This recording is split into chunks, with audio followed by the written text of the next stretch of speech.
Moral emotions. Emotions, that is to say feelings and intuitions, play a major role in most of the ethical decisions people make. Most people do not realize how much their emotions direct their moral choices. But experts think it is impossible to make any important moral judgments without emotions. Inner-directed negative emotions like guilt, embarrassment, and shame often motivate people to act ethically.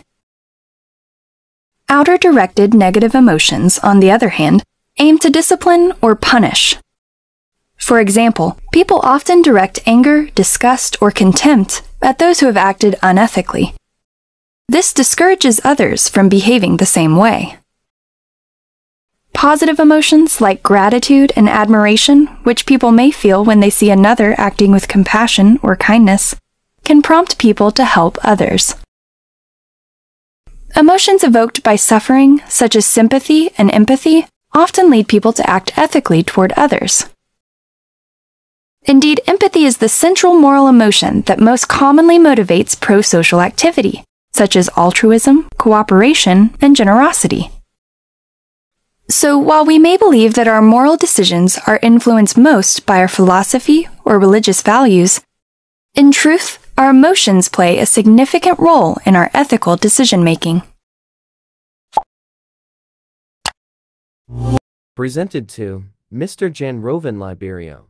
Presented by Eric Bilim, Ledesma, and Leslie Hinko. Good morning, everyone. So today we're going to talk about Chapter 3, Lesson 3. Feelings as a modifier of moral decision making. Bakit nga ba ang ating mga damdamin ay nakapagpababago ng ating mga desisyon? Before we're going to proceed that topic, let's define first what is feelings. Feeling in general is an emotional state or reaction, experience of physical sensation like feeling of joy, feeling of warmth, love, affection, tardiness, and etc. Feelings in decision making. Several studies conclude that up to 90% are based in our emotion. Research also showed that actual emotional state can influence the process of moral reasoning and determine moral judgment.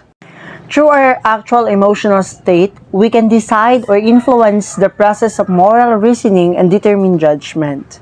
We use logic to justify our action to ourselves and others. Feelings are instinctive and trained response to moral dilemma. They can be obstacle to making right decision, but they can also help in making the right decisions.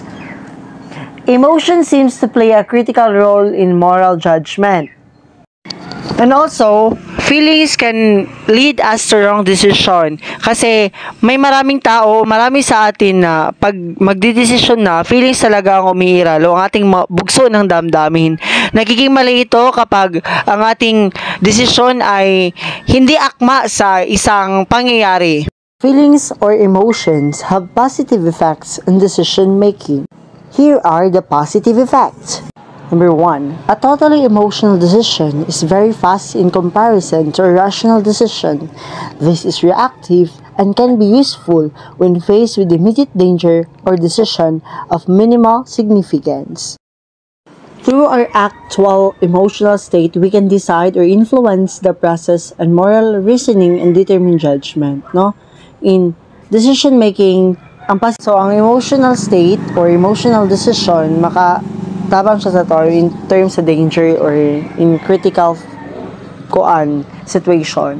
No, dili na ta kailangan og rational decision because rational decision is a multi-step process for making choice between alternatives. So, dili na ta mangitag lain nga way.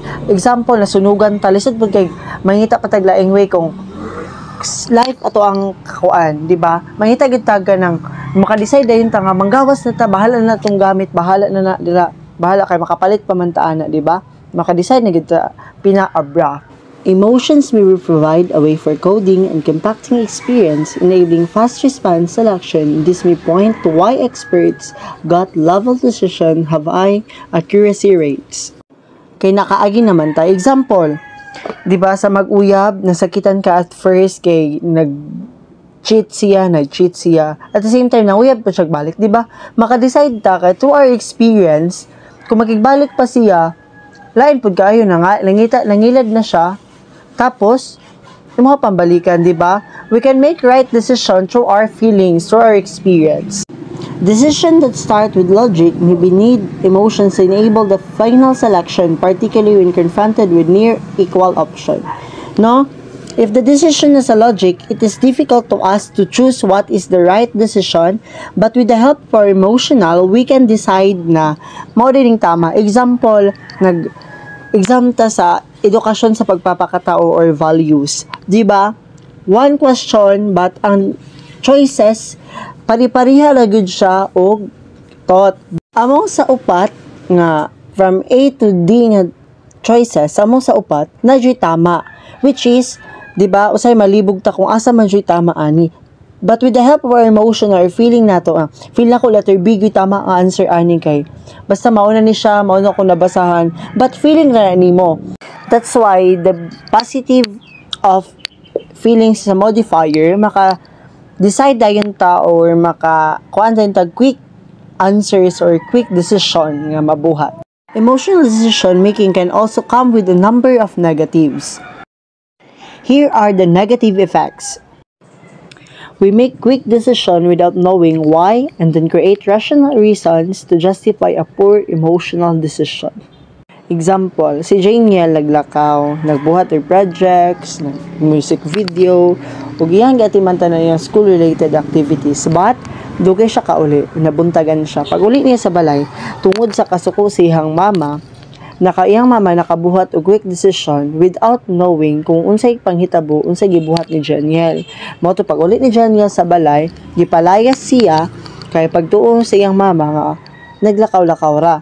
So, mao ni siya negative effect tungod sa tong emotion, maka-decide dayon ta pinalive without knowing nga napatay mas pasakitan or naabatay mabahiran sa tuang kuam, no? Kung mag-decide ta nga with feelings, dapat ato siyang i-assess una and then i-verify ug ato siyang hibal-on una kung unsa gibuhat niya ug unsay tama ang buhaton pa. Intensity of emotion can override rational decision making in cases where it's clearly needed. No? Tungod sa to ang sobra ka emotional, ang decision niya nauntay process na apektuhan, no? Nauntay rational decision but tungod sa tong emotion naapektuhan siya kay syempre though a rational decision is a process man gud ato pang i-assess, i-verify pa nato anong ingana but tungod sa tong emotion maka-decide gyud ka ura-urada. It is because grabe na ang imong kasuko ba, imong ka-happy or imong ka-sad.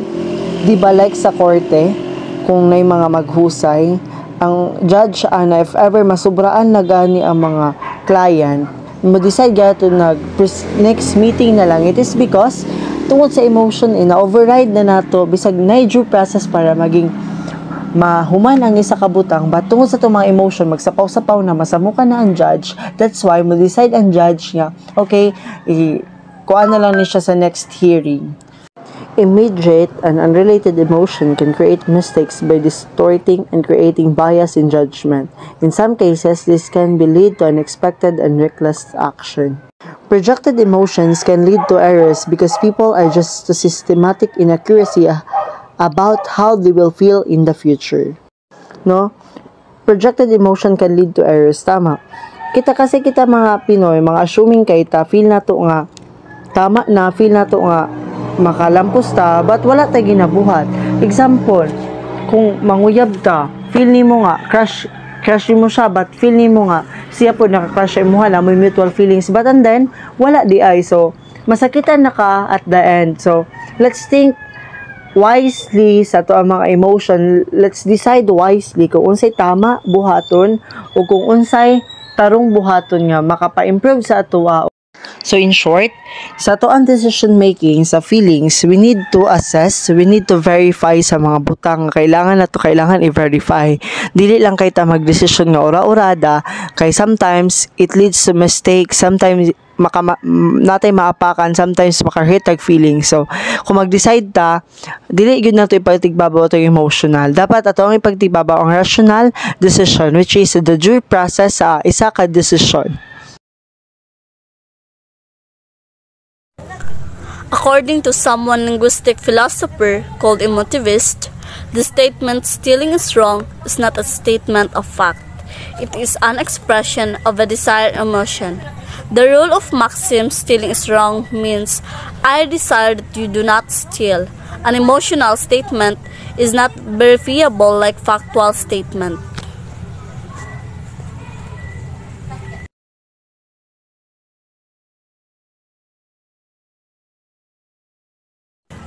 Emotivism is the view that moral judgment do not function as statement of fact, but rather as expression of the speaker's or writer's feelings.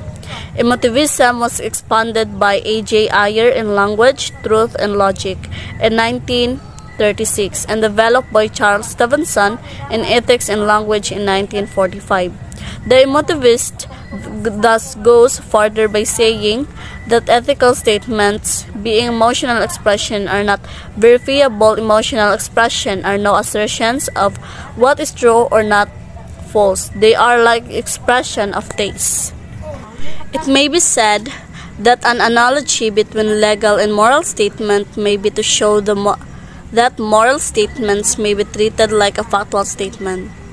In criminal law, the allegation that one's act of stealing is wrong may be established by evaluating the act of light of the element of the crime of stealing is under the law. In other words, we need a verification. The emotivist will still argue that such argument only proves that a certain individual act has characteristic that can be described as stealing. It does not make the statement "stealing is wrong" as a factual statement which is correct, since all maxims or rules are non-factual and only the particular instances evaluated on the basis of these rules would be considered as factual.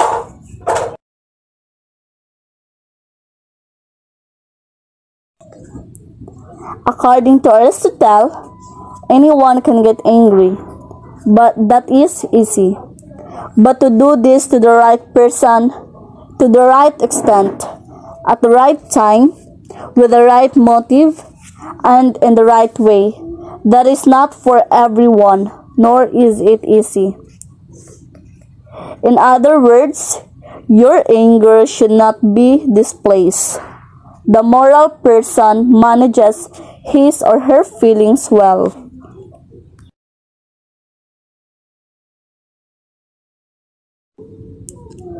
Always remember these things. First, feelings can be obstacles to making right decisions, but they can also help in making the right decisions.